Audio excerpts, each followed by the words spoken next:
If you thought the COVID debacle had shamed the medical industry and the state into doing a bit of soul searching and maybe decided to be less intrusive in our lives, well, you'd be wrong. The case involves a girl who, last July at the age of 16, was diagnosed with an aggressive type of cancer called Ewing sarcoma. A scan was conducted 2 months later, which surprisingly showed no visible trace of the cancer.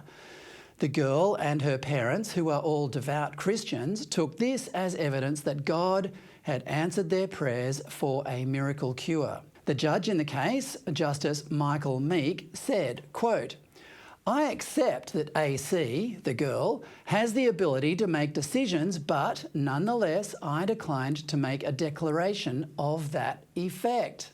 If she is capable of making decisions, as Justice Meek says she is, what business is it of the court or the state to tell her what to do? If you're still a child, I do think the government should be able to step in and override the parents or the child to give medical intervention.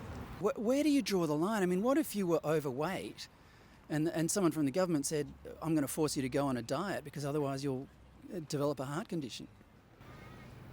It's such a massive area. I think sometimes people think that it's the state is trying to crash down on people for no reason, but very often these situations are much more difficult. Was it the hand of God? We don't know, but I don't want to rule it out. Is the role of the state to be our protector, someone that we must obey, a big brother? All the great atrocities in history were not caused by natural disasters or viruses. They were caused by big government. The 20th century saw more massacres than any other period of history. And it was all caused by a big government. A big government is the greatest enemy of mankind. It's hardly reassuring that while the state becomes more and more intrusive in our lives, it is also becoming more and more censorious. These are dangerous times for people who believe in freedom.